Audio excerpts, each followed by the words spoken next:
우리가 익숙한 말씀입니다. 모든 민족을 제자로 삼으라. 우리가 또 잘 알고 있는 말씀입니다. 마크 트웨인의 이야기로 설교를 시작할까 합니다. 마크 트웨인 하면 생각나는 게 있죠. 톰 소여의 모험, 허클베리 핀의 모험. 어렸을 때 많이 접했던 책입니다. 특히 미국 남부사회와 인종차별에 대한 비판적인 시각을 담고 있는 이 허클베리 핀의 모험은 미국 문학의 걸작으로 평가받고 있죠. 실명이 아닙니다. 마크 트웨인이라는 이름이 실명이 아니에요. 세뮤얼 랭원 클레멘스입니다. 필명은 마크 트웨인인데요. 그가 젊은 시절에 미시시피 강에서 수로 안내사로 일하면서 사용되었던 그 도구에서 자기의 필명을 따와서 썼다고 합니다. 그가 남긴 명언 중에 하나가 있습니다. 나의 아버지는 내가 10살 때에는 모든 것을 아시는 분이었지만 내가 20살이 되자 아는 것이 줄어들었고 30이 되자 다시 모든 것을 알고 계셨음을 깨달았다. 자, 어릴 때에는 부모의 지혜를 과소평가하다가 시간이 지나면서 부모의 깊은 사랑과 지혜를 이해하게 된다는 의미입니다. 어렸을 때에는 부모님이 나보다 못 배우셨고 또 나이도 많으니 어때요? 이 부모님을 과소평가하다가 내가 부모님의 나이가 되면서부터 비로소 우리 부모님이 참 지혜로우신 분이셨다 하는 것을 깨닫게 되더라는 겁니다. 이 마크 트웨인의 말은 그냥 단순한 유머가 아닙니다. 인생을 살아가면서 시간이 흐를수록 비로소 깨닫게 되는 관계의 깊이, 그리고 사랑의 진가를 깨달은 통찰이라고 할 수 있죠. 어릴 때는 보이지 않던 부모의 지혜가 시간이 지나면서 점점 선명하게 다가오는 것처럼 우리의 신앙 여정에도 이러한 성숙의 시간이 있더라는 것입니다. 믿음의 세계에서도 처음에는 알지 못했던 예수님의 희생과 사랑, 제가 새벽 묵상 때에도 말씀을 드렸죠. 어려울 때의 기도보다도, 고난이 닥쳤을 때의 기도보다도 평안할 때의 기도는 3배, 4배, 10배 이상의 강력한 위력이 있다, 능력이 있다. 그래서 우리가 평안할 때에 기도의 단을 쌓아야 한다. 마찬가지입니다. 우리가 평안할 때에는 예수님의 사랑이 무엇인지, 예수님께서 나를 위해서 무엇을 희생하셨는지 잘 와닿지 않습니다. 하나님이 나와 함께 계시는지 와닿지 않아요. 그러나 우리가 진정한 고난을 만났을 때에 비로소 주님께서 나와 함께 하시고 여전히 내 손을 잡으시고 내 마음을 위로해 주신다라는 것을 우리는 경험하게 되더라는 것입니다. 삶의 고비를 지나면서 점차 가슴 깊이 새겨져 오는 때가 있어요. 그게 바로 성숙의 때입니다. 우리는 가끔 고난을 당하면서 왜 하나님께서 우리에게 이런 고난을 주시는가라고 의문이 생길 때가 있어요. 이런 고난을 통해서 우리의 믿음이 성숙해지기 때문입니다. 신앙이라는 것은요, 처음에는 이해보다는 순종이 앞서지만 결국 그 순종 속에서 진리를 깨닫게 되는 여정입니다.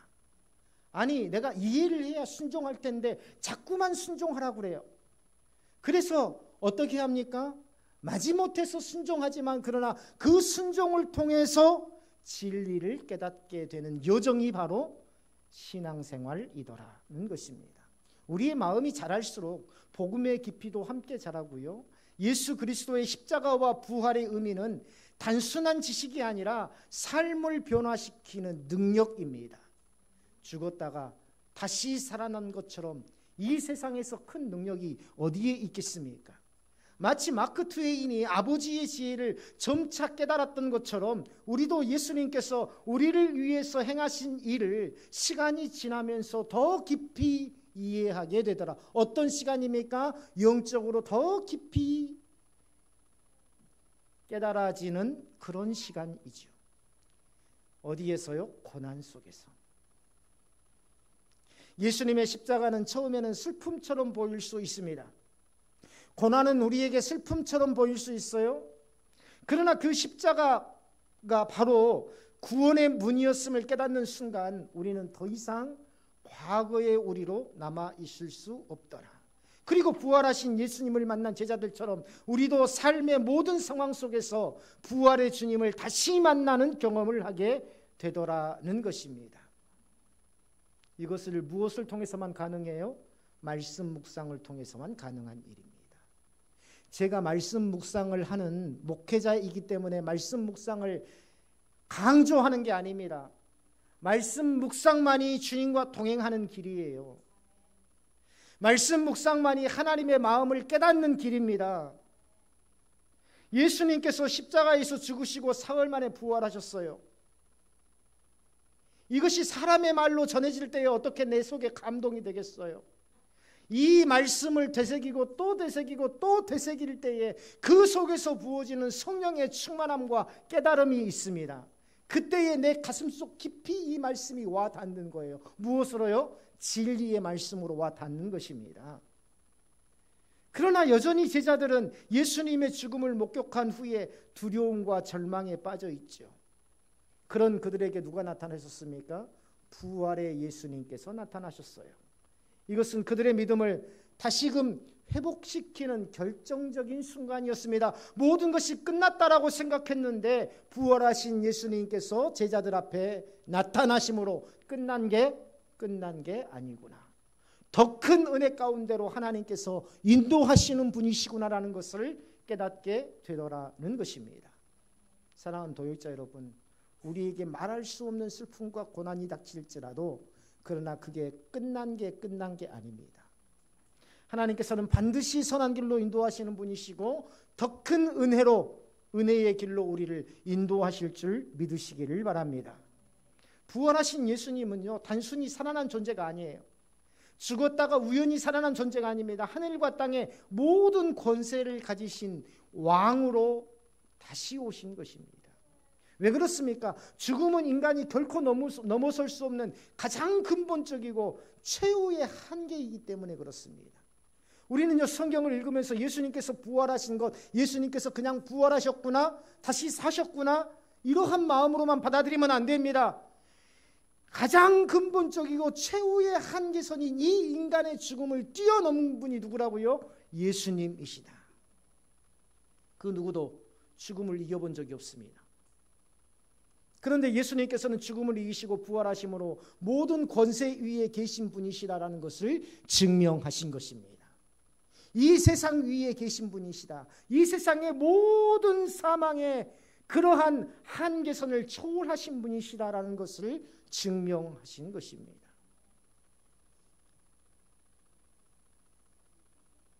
이제 예수님은 더 이상 유대 땅에 머무르시는 분이 아니라 온 세상을 다스리는 주님으로서 새로운 그러한 여정, 새로운 시대를 여셨습니다. 더 이상 유대인 지역에서 유대인들을 대상으로 한 것이 아니라 온 세상을 향해서 제자들은 이러한 예수님의 부활을 직접 목격하면서 자신들이 감당해야 될 사명이 무엇인지를 깨닫기 시작했습니다.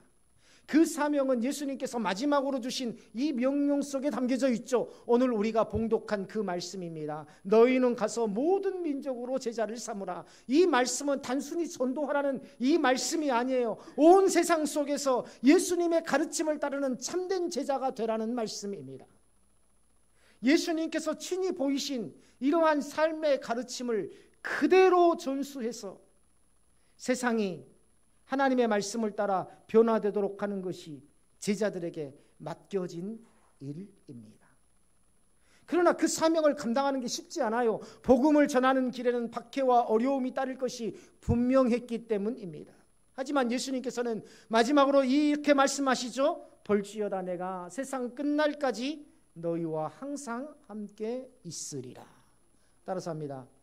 볼지어다 내가 세상 끝날까지 너희와 항상 함께 있으리라. 이 단순한 위로가 아니에요. 예수님이 친히 역사하시면서 사명을 이루실 것이라는 강력한 약속입니다. 내가 이루는 것이 아니라 함께 하신 주님께서 너를 통해서 이루게 하겠다는 강력한 하나님의 약속이더라. 그러므로 제자들은 더 이상 두려워하지 않고 세상의 끝까지 복음을 전하는 사명을 감당할 준비를 하게 되었습니다. 예수님의 마지막 명령을 단순히 우리는 유언으로 받아들여서는 안 됩니다. 그리스도인들이, 우리 성도들이, 우리 동역자들이 평생 감당해야 될 사명입니다. 오늘 우리가 읽은 마태복음 28장 18절로 20절에서 예수님께서는 제자들에게 세 가지 중요한 명령을 주셨어요. 첫째 뭡니까? 모든 족속을 제자로 삼으라. 두 번째 뭡니까? 아버지와 아들과 성령의 이름으로 세례를 베풀라. 셋째 뭡니까? 내가 너희에게 분부한 모든 것을 가르쳐 지키게 하라. 자, 이 세 가지 명령은 단순한 종교적 활동을 열심히 하라는 게 아니라 하나의 흐름을 이루면서, 뭔 흐름? 공동체와 동역을 이루면서, 내 동역자들과 동역을 이루면서 하나님의 약속을 따라 주의 사명을 감당하라는 이 제자도의 핵심을 이루고 있어요. 제자도가 뭡니까? 예수님의 가르침을 배우고 실천하며 다른 사람들에게 전하는 삶의 방식입니다. 제자도의 첫걸음은 복음을 전하는 것에서 시작되죠. 예수님께서는 모든 족속을 제자로 삼으라고 명령하셨어요. 특정한 사람만이 아니라, 특정한 사람들에게만 주어지는 사명이 아니라 모든 성도들이 감당해야 될 소명이라고 말하고 계신 것입니다. 복음을 전한다는 것은요, 단순히 말로 전하는 게 아니라 우리의 삶을 통해 예수님을 드러내는 것입니다. 그런데 우리는 항상 어린아이와 같은 신앙을 가지고 있다는 거예요. 어린아이와 같은 신앙은 뭔지 아세요? 가다가 좀 더 빨리 가고 싶어서 막 뛰다가 어떻게 돼요? 넘어져요. 넘어지면 또 울어요. 부모님이 일으켜 세워줄 때까지 기다려서 계속 울어요. 이렇게 세워주고 또 언제 그랬냐는 듯 또 막 뛰다가 또 넘어지고 울고, 우리는 이러한 신앙에 머물러 있습니다. 그리스도인은요, 자신의 자리에서 예수님의 사랑을 전하고 복음을 전하는 통로가 되어야 됩니다. 우리가 어린아이와 같은 신앙에서 벗어나서, 연소한 신앙에서 벗어나서 우리가 좀 더 성숙한 신앙으로 나아갈 수 있도록 항상 노력해야 됩니다. 내 자신을 쳐서 복종시켜야 됩니다. 평안할 때에 더욱더 기도를 열심히 하고, 더욱더 말씀 묵상을 통해서 하나님께서 내 삶을 통해서 이루어 가시고자 하시는 것이 무엇인지를 우리는 깨닫고 붙잡아야 합니다. 그 다음 단계는요, 세례를 베푸는 거예요. 세례는 어떤 종교적 의식이 아닙니다. 복음을 전하는 것이 사람과 사람과의 관계를 통해서 이루어지는 것이라면, 이제 그 관계를 뛰어넘어서 복음을 받은 사람과 하나님과의 관계를 맺는 과정이 세례라고 할 수 있어요. 다시 말씀을 드립니다. 자, 복음을 전하는 과정이 누구와 누구? 복음을 전하는 과정이 사람과 사람과의 관계를 통해서 이루어지는 겁니다. 그렇죠? 제가 희수에게 복음을 전해요. 누구하고 누구와의 관계를 통해서 복음이 전해집니까? 사람과 사람과의 관계를 통해서. 그런데 이것으로 끝나면 안 돼요. 하나님과, 이제 복음을 받은 희수가 하나님과의 관계로 나아갈 수 있도록 해줘야 됩니다. 그게 뭐냐면 바로 세례예요. 하나님과의 관계로 나아갈 수 있도록 해주는 것, 그게 바로 세례입니다. 예수님을 믿고 따르는 자가 하나님과의 새로운 관계를 맺는 과정이고, 옛사람을 버리고 새로운 피조물로 거듭나는 신앙 고백이 바로 세례입니다. 세례를 통해서요, 우리는 그리스도 안에서 한 몸을 이루고 하나님의 자녀로 살아가는 삶을 시작하게 되는 거예요. 스타트하는 겁니다. 마치 결혼식을 통해서 낯선 사람들을 나의 가족으로 받아들이는 것과 같은 거죠. 결혼 전에는 시댁이 아는 사람이었나요? 전혀 모르는 사람이었습니다. 내 가족도 아니었습니다. 그러나 결혼식을 올리고 나서 어때요? 그 남자의 아버지, 그 여자의 아버지가 나의 아버지가 되고 나의 어머니가 되더라. 세례는 바로 그거와 같아요. 개인적인 신앙을 넘어서 공동체 안에서 함께 자라가도록 하는 것이 바로 세례이고, 공동체 안에서 내가 이제 비로소 예수 믿는 사람이 되었습니다라고 모든 사람들에게 선언함으로써 하나님 아버지, 지금까지 하나님이 나와 상관없는 분이었고 예수님이 나와 상관없는 분이었지만 세례를 통해서 이제 하나님을 아버지라 하고 예수님을 예수님이 나와 상관없는 분이었지만 그런 세례를 통해서 이제 하나님을 아버지라 하고 예수님을 예수님이 나와 상관없는 분이었지만, 그런데 제자도는 여기서 끝나지 않아요. 예수님께서는 내가 너희에게 분부한 모든 것을 가르쳐 지키게 하라, 이렇게 말씀하셨어요. 참된 제자도는요, 단순히 배우는 것이 아니라 삶에서 실천하는 데 있습니다. 이제 다음 주 오후에 우리 다음 세대 묵상을 어떻게 할 것인가 PPT를 통해서 아이들에게 묵상에 대한 실전에 대해서 자세하게 강의를 할 겁니다. 그리고 다음 주 토요일부터 우리 장년들을 대상으로 한 묵상학교가 진행되죠. 성경을 읽는 것은 우리에게 단순히 정보를 전달해 주는 거예요. 아, 하나님의 말씀이 그런 말씀이구나, 끄덕끄덕. 근데요, 성경을 읽는 것은 정보를 전달해 주지만, 지식을 전달해 주지만, 성경을 묵상한 것은 생명을 전해준다는 사실을 우리가 잊어서는 안 됩니다. 그래서 묵상을 강조하는 거예요. 그래서 말씀을 읽고 듣고 말씀을 되새기면서 그 깨달은 바를 사람들과 나누면서 내 삶에서 실천하는 것, 그 묵상을 통해서만이 그 묵상을 통해서만이 주님이 나의 생명이심을 깨닫게 되고 내 삶 속에서 놀라운 생명의 역사가 일어나더라는 것입니다. 그래서 참된 제자도는 단순히 배우는 것이 아니라 삶에서 실천하는 데 있어요. 예수님의 말씀을 듣고 이해하는 것을 넘어서 그 가르침을 따라 살아가야 합니다. 그리고 또 다른 제자를 세우는 것이 제자도의 핵심이에요. 예수님께서 우리를 제자로 부르신 것처럼 우리 또한 다른 이들을 제자로 세우는 사명을 감당해야 합니다. 제자는요, 단순한 신앙인이 아니라 예수님의 삶을 본받아가는 사람으로 세우는 거예요. 내 옆에 있는 사람 한번 보세요. 나와 눈이 마주치는 사람, 그 사람을 예수님의 삶을 본받아가는 사람으로 세워가야 합니다. 그냥 교회 나오는 사람, 그냥 교회 나와서 봉사하는 사람, 헌금하고 예배 드리는 사람이 아니라 예수님의 삶을 닮아가는 사람으로 예수님께서 명령하신 이 세 가지 과정, 복음을 전하고 세례를 베풀며 가르쳐 지키게 하는 것은 이 따로 분리된 것이 아니라 제자도의 연속적인 흐름을 가지고 있어요. 이 세 가지가 바로 제자도의 삼각구도라고 할 수 있습니다. 단순히 종교적 관습에서 벗어나서 하나님 나라를 이루어가는 실제적인 여정이라고 할 수 있습니다. 우리는요, 이 땅에서 예수님의 제자로 살아가면서 또 다른 제자를 세우는 일을 멈추지 말아야 합니다. 힘들어요. 때로는 낙심이 돼요.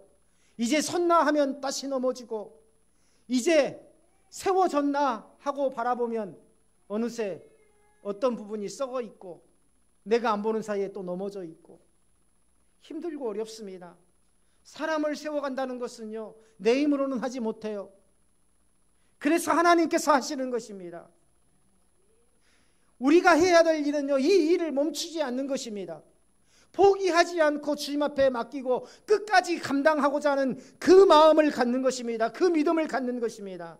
예수님의 마지막 명령, 우리 모두가 평생 동안 간직하고 지켜 행해야 될 그러한 사명이더라.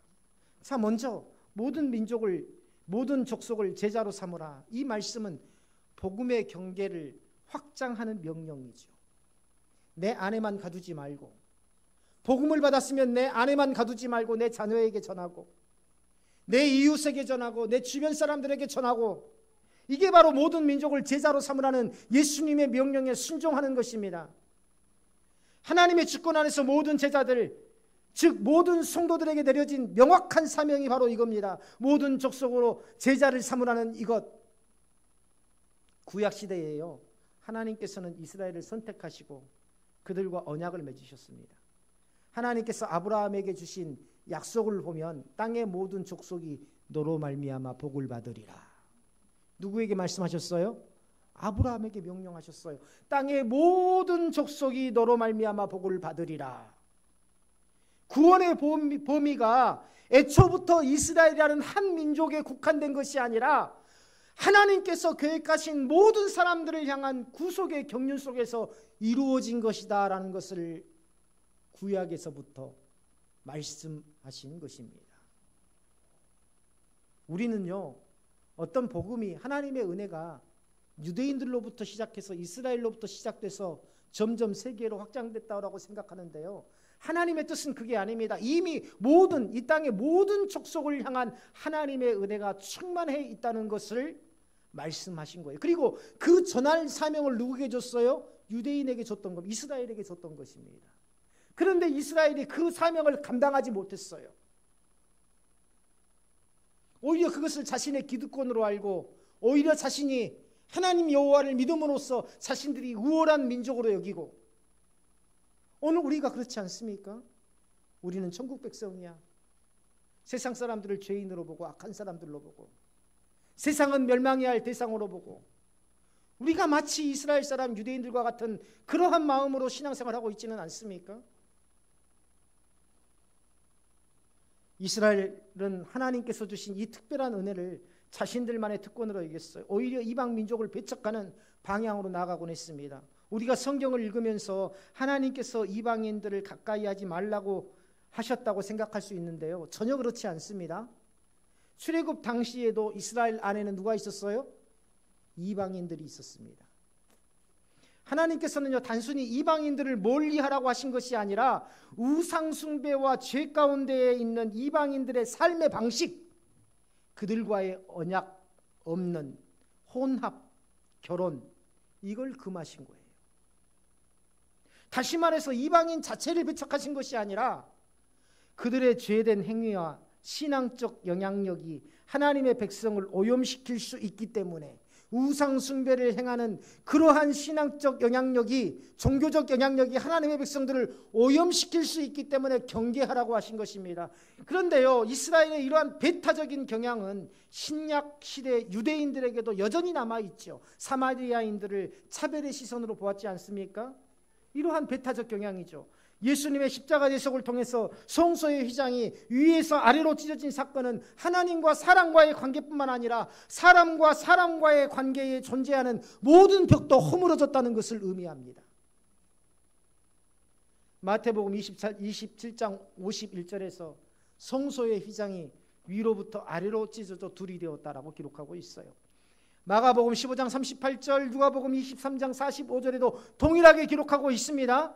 자, 성소의 휘장이 위에서부터 아래로 찢어졌다는 것은 하나님께서 하신 일이라는 증거가 됩니다. 이 벽을 허무신 분이 누구라는 겁니까? 하나님이시라는 거예요. 하나님과 사람과의 관계, 또한 이 땅에서는 사람과 사람과의 관계, 이 모든 벽이 허물어졌다는 걸 누가 했다는 겁니까? 하나님께서 하셨다는 거예요. 성소의 휘장이 성경을 보면 약 10규빗 정도 된대요. 한 규빗이 얼마입니까? 한 규빗. 가온아, 한 규빗이 얼마나 정도 되는지 알아?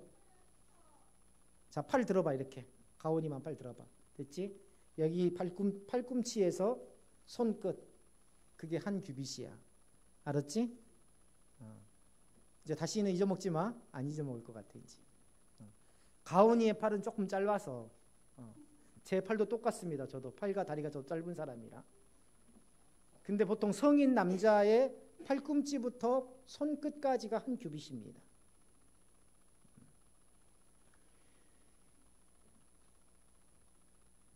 자, 약 성소의 길이가 10규빗 정도 된다고 성경에 나와 있는데 오늘날 미터법으로 하면은요 4.5m 정도 됩니다. 위에서부터 아래로 찢어졌다면 누군가 찢을 가능성이 있겠죠. 그렇죠? 밑에서부터 위로 찢어졌다면 밑에서 이렇게 잡아가지고 사람들이 찢을 수 있지 않습니까? 그런데 위에서부터 아래로 찢었다는 것은 전혀 그럴 가능성이 없다는 겁니다. 그리고요, 신명기에 보면은요, 그 휘장이 얼마나 두껍고 튼튼하든지 사람의 힘으로는 도무지 찢을 수 없는 게 휘장입니다.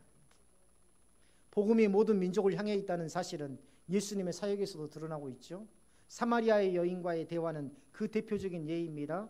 사마리아인은 유대인들로부터 이방인과 다름없는 존재로 여겼지만 예수님께서는 그녀에게 생수를 약속하시면서 복음이 유대인들을 넘어서 사마리아와 이방인에게도 동일하게 임할 것을 선포하셨지 않습니까? 우리도 마찬가지예요. 이것은 어떤 혈통적인 피부색을 가지고 혹은 나라의 경계를 가지고 이야기하는 게 아닙니다. 저 사람은 가능성이 없어 라고 생각하는 그에게도 복음의 가능성은 열려 있더라는 겁니다. 예수님께서 로마 백부장의 믿음을 칭찬하신 사건 역시 중요한 의미를 가지죠. 당시 로마인들은 유대인들에게 억압자로 인식되었지만 예수님께서는 이스라엘 중에서 이만한 믿음을 보지 못하였다라고 말씀하시면서 이 혈통과 민족을 초월한 구원의 원리가 믿음이라는 것을 분명히 말씀하셨습니다. 예수님께서는 단순히 말씀만으로 복음 확장을 선포하신 게 아니에요. 직접 행동으로 실천하셨습니다. 이방 지역인 두로와 시돈, 데가볼리 등으로 가셔서 복음을 전하셨고 그곳에서도 놀라운 기적을 행하심으로써 하나님의 은혜가 특정 민족 유대인에게만 국한되지 않았다는 것을 예수님의 삶을 통해서 예수님의 사역을 통해서 증거하셨어요. 예수님의 이 같은 행보는요, 구원의 경계가 유대인에게만 한정된 것이 아니라 온 열방을 향해서 열려 있다는 것을 강력히 증언하는 것입니다. 사랑하는 동역자 여러분, 나만 예수 믿었으면 안 됩니다. 복음을 내 안에만 가둬 놓으시면 안 됩니다. 내 가정 안에만 가둬 놓으시면 안 됩니다. 오늘 이 시간 이후로 이 복음이 모든 사람들에게 전해질 수 있도록 그렇게 믿음으로 선포하며 나아가시기를 주님의 이름으로 축원합니다. 이러한 예수님의 가르침과 행적은 사도들의 사역을 통해서 더욱더 확장되죠. 사도행전에 보면 베드로가 고넬료의 집을 방문하여서 이방인들에게 복음을 전했지 않습니까? 성령께서 이 가운데에 직접 개입하셔서 구원의 문을 모든 민족들에게 열어주신 중요한 계기가 바로 고넬료의 회심 아니었습니까? 또한 바울은 헬라인이나 유대인이나 차별이 없고 오직 한 분이신 주께서 모든 사람의 주가 되사 그를 부르는 모든 사람에게 부요하시다라고 로마서 10장 12절에서 고백하고 있습니다. 예수님의 명령, 모든 족속으로 제자를 삼으라는 이 말씀은요, 개혁주의 신학의 입장에서 보면 하나님의 주권 안에서 이루어지는 언약의 성취이죠. 인간의 구원은 단순한 감정적 결단이나 인위적인 노력에 달린 것이 아니라 하나님의 주권적 은혜에 의해서 선택된 백성들이 복음을 듣고 믿음으로 반응하는 과정에서 이루어지더라는 것입니다. 따라서 교회는요, 특정 지역이나 문화에 국한되지 않고 하나님께서 택하신 자들을 찾아 나서야 합니다. 교회가 이 지역에다가만 막 전도하고 이 지역에다가만 막 투자를 하고 재정을 쏟아붓고, 왜요? 그러는 게 교회의 모습이 아니라는 거예요. 예수 믿는 가능성이 있는 지역은 우리 교회와 거리가 멀어도 거기에도 뭡니까? 전도비를 보내고 선교비를 보내고, 이게 바로 교회의 본질이더라는 것입니다. 해외 선교뿐만 아니라 우리가 속한 사회에서 다양한 배경을 가진 사람들에게 복음을 전하는 일까지 포함되더라. 우리는요, 오늘 우리 사회는 과거보다 훨씬 더 다문화적인 환경이 조성되어 있습니다. 우리 교회 옆에도 외국인들이 이사 와서 살고 있어요. 직장과 학교, 지역사회 속에서도 우리는 여러 문화적 배경을 가진 사람들을 만나게 됩니다. 따라서요, 교회는 이러한 상황 속에서 복음을 더욱더 적극적으로 전하고 신앙 공동체로서의 역할을 감당해야 합니다. 둘째, 세례를 베풀라. 예수님의 지상 명령 중에 하나죠. 앞서 말씀드렸듯이 세례는 단순한 의식이 아니라 신앙 고백과 공동체로서의 편입을 의미합니다. 세례는요, 성부와 성자와 성령의 이름으로 이루어집니다. 오늘 예수님께서 명령하셨잖아요. 아버지와 아들과 누구의 이름으로? 성령의 이름으로. 삼위일체 하나님의 거룩한 백성으로 살아갈 것을 모든 사람들 앞에서 선포하는 의식이 바로 세례라고 할 수 있습니다. 이를 통해서 우리는요, 하나님과의 새로운 관계 속으로 들어가는 거예요. 개혁주의 신학에서는요, 세례를 단순한 인간의 결단이 아니라 하나님이 주권적으로 택하신 자녀가 예수 그리스도를 구주로 믿고 이제 구원받아 거룩한 백성이 되었다는 것을 공동체 안에서 공개적으로 인정하고 증거하는 것이라고 이야기합니다. 세례를 구원의 방편으로 보지 않습니다. 세례를 받아야 구원받는다, 이게 아니에요. 세례는 구원의 방편이 될 수 없습니다. 세례는 내가 공개적으로 이제 예수 믿는 사람이 되었다라고 모든 사람들 앞에서 선언하는 것이 세례예요. 세례를 받아야 구원받고 세례를 받아야 구원이 완성되고 그런 게 아닙니다. 구원과 세례는 무관해요. 구원받은 사람이 공적인 자리에서 거룩한 백성이 되었음을 선포하는 것이 세례입니다. 세례를요, 헬라어로 뭐라고 하냐면 밥티스마라고 합니다. 밥티스마. 담그다, 씻다, 잠그다라는 의미를 가지고 있어요. 우리가 생각하는 것처럼 단순히 물을 머리에 얹거나 혹은 물속에 들어가서 어떤 것을 하는 종교적 행위를 말하는 게 아니라 죄사함을 받아서 새롭게 변화되었으니 이제 정결하게 살라는 겁니다. 즉 영적 정결을 의미하는 것이 바로 물이에요. 물. 세례는 언제부터 시작되었을까요? 세례는 언제부터 시작되었어요, 권사님? 예수님 때부터. 집사님, 세례는 언제부터 시작됐어요? 성경을 읽을 때 어디서부터 시작되었다고 생각해요? 권사님, 세례는 언제부터 시작되었다고 생각하세요? 네? 세례 요한 때부터. 그렇죠.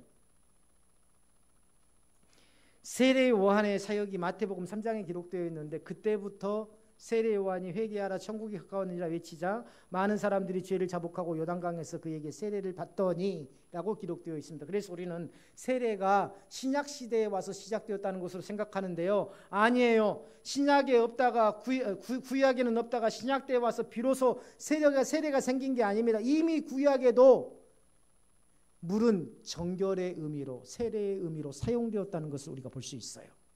레위기 16장에 보면 대속죄 일에 물로 제사장이 자신을 정결하게 합니다. 에스겔서 36장 25절에 보면은요, 에스겔 선지자가 뭐라고 하냐면 맑은 물을 너희에게 뿌려 너희로 정결하게 하라. 이게 뭐예요? 지금 세례 의식인 겁니다. 맑은 물로 너희에게 뿌려서 너희로 정결하게 하라. 에스겔서 36장 25절에, 그리고 출애굽기 30장에 보면 성막 앞에 뭘 놨어요? 물두멍을 두어서 제사장이 성소에 들어가기 전에 뭘 씻습니까? 손과 발을 씻어서 자기의 육체를 정결하게 하잖아요. 이 모든 구약의 의식들이 바로 세례의 원형이라고 할 수 있습니다.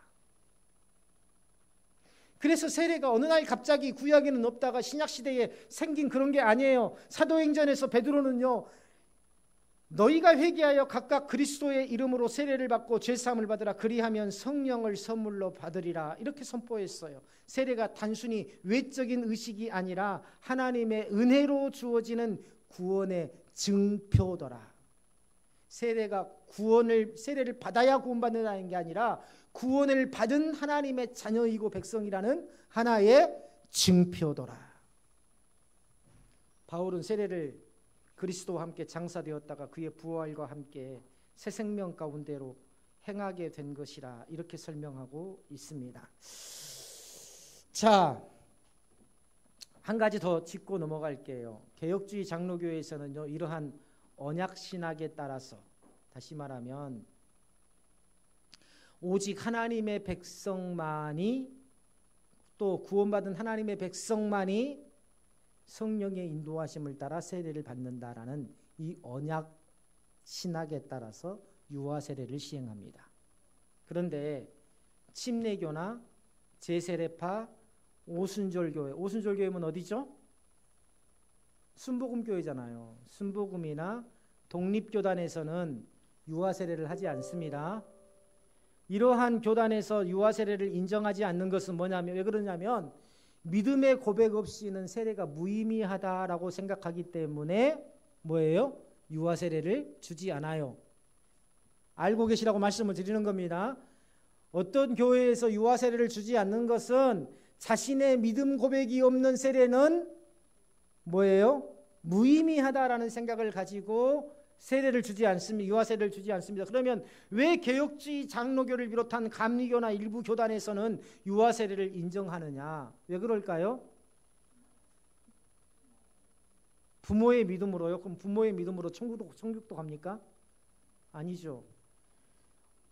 언약의 자녀로서 세례를 인정한 겁니다.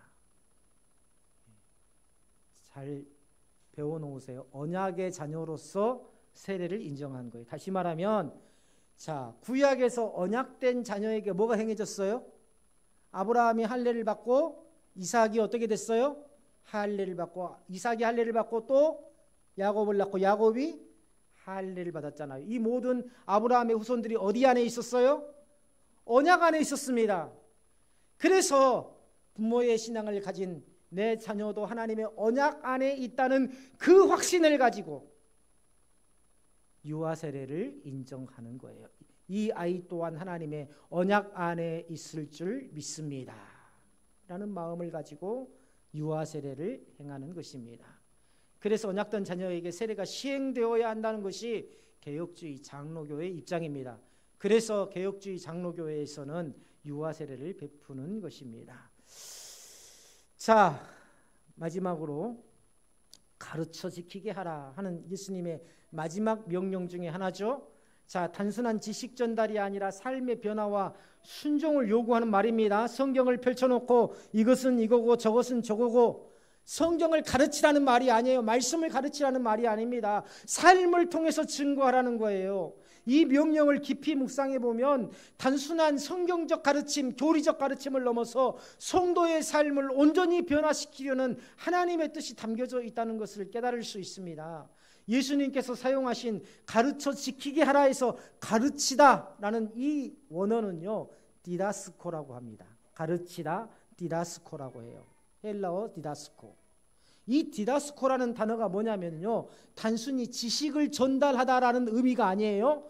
정보를 전달하라라는 의미가 아니에요. 지속적으로 가르치는 과정인데 어떤 가르침이냐면요, 체험적으로 가르치는 과정입니다. 그래서 삶을 통해서 보여주고 삶을 통해서 체득하게 하는 것, 이게 바로 뭐냐면 디다스코입니다. 디다스코, 디다스케입니다. 삶 속에서 반복적으로 훈련시키고 지도하는 것, 또한 지키다라는 것을 헬라어로 테레인이라는 단어로 쓰는데요, 단순한 지식 습득이 아니라 삶의 방식으로 자리 잡아서 지속적으로 실천하는 것을 의미해요. 사랑하는 동역자 여러분, 오늘 지금 우리는 모든 문제에 직면해 있습니다. 크고 작은 문제든 문제가 없는 사람이 있죠. 그 문제를 깊이 묵상해 보세요.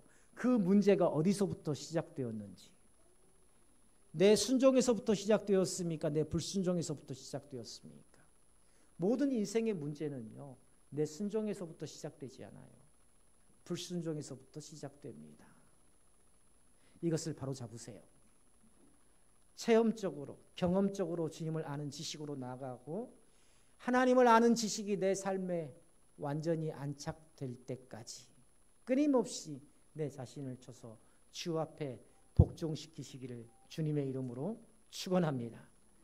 예수님께서 강조하신 것도 단순한 가르침이 아니에요. 가르침을 통해서 제자가 된 사람이 그 말씀을 실제적으로 지켜 행하도록 하는 것입니다. 산상수훈에서요, 예수님께서는 단순한 율법 준수가 아니라 내면의 변화와 성숙을 통한 순종을 강조하셨어요. 예를 들어서 살인하지 말라는 율법을 지키는 것이 아니라 형제를 미워하지 않는 사랑의 마음을 가지는 것이 중요하다고 가르쳐 주셨습니다. 외적인 금식이 아니라 하나님 앞에서 겸손한 태도를 유지하는 것이 더욱더 중요하다고 가르쳐 주셨습니다. 나 지금 금식해. 그러면서 형제를 대할 때에는 굉장히 교만하게 가르치려고 하고 정죄하고, 그게 어떻게 하나님 기뻐하시는 금식이라고 할 수 있겠습니까? 금식의 정신, 살인하지 말라는 정신, 내가 누군가에게 말을 함부로 인해서 내 그 사람의 마음에 상처를 주고 그 사람을 낙심케 하고 그 사람을 극단적으로는 죽게까지 만들 수 있는 것이 바로 말 아닙니까? 그렇죠? 항상 겸손한 마음을 가지고 사랑의 마음을 가지고 긍휼의 마음을 가지고 이러한 가르침을 예수님께서 주셨지 않습니까? 참된 순종이 단순한 규칙 준수가 아니라 마음과 태도, 가치관이 변화되는 과정이라는 것을 예수님께서 친히 가르쳐 주신 것입니다. 사랑하는 동역자 여러분, 우리는 초대교회에서도 성도들이 서로 말씀을 가르치고 배웠던 그 모든 것들이 단순한 지식적인 가르침이 아니었다는 것을 깨달아야 됩니다.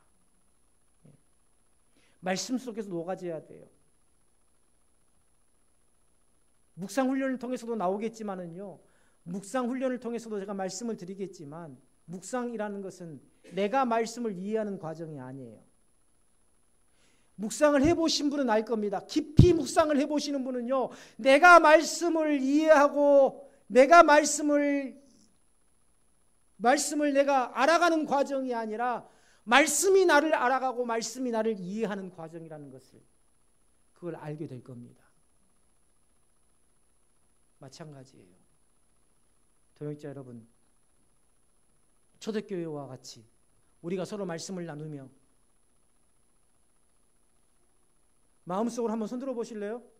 지난주에 우리 김대청 권찰님 병원에 입원했다고 제가 말씀드렸습니다.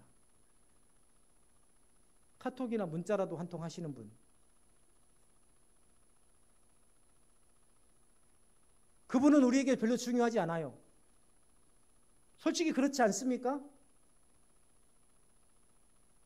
와도 그만 안 와도 그만. 하나님은 온 천하보다도 귀하다고 그랬습니다. 우리가 바로 그런 믿음이에요. 우리가 바로 그런 믿음을 가지고 있습니다. 그런 신앙생활을 하고 있어요. 나에게 친한 사람은 일주일에 몇 번씩은 통화하고 몇 번씩 찾아가면서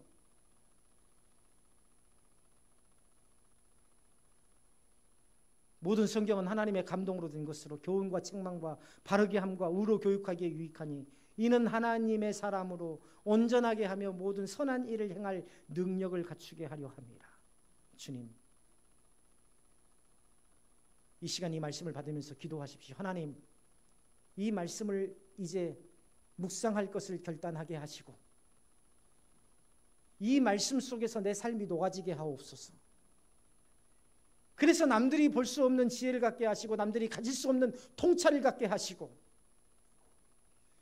그 그리스도의 사랑이 그리스도의 생애를 통해서 완전히 녹아져서 모든 사람들에게 전해진 것처럼 내가 성도로서 이름하는 하나님의 백성으로서 이름하는 나의 삶이 말씀 속에서 완전히 녹아져서 모든 사람들에게 그리스도의 사랑을 전하는 그런 인생이 되게 하여 주옵소서. 오늘 우리 예수님의 이 세 가지 명령을 붙드시기를 바랍니다. 단순히 머리로 아는 것이 아니라 마음으로 받아들이고 삶으로 살아내는 것, 우리의 사명이 그거예요. 우리의 삶으로 살아내는 것.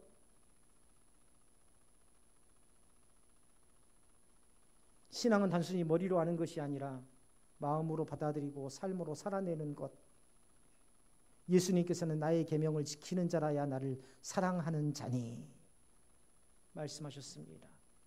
내가 입술로 나는 하나님 믿습니다, 하나님의 백성입니다 하면 하나님의 백성이 되고 하나님이 내 아버지가 되는 것입니까? 아닙니다. 안타깝지만 아닙니다. 사랑하는 동역자 여러분, 말씀과 동행하십시오. 말씀을 체질화시키십시오. 그 안에 생명이 있고 능력이 있고 내 삶에 하나님의 놀라운 역사가 있을 줄로 믿습니다.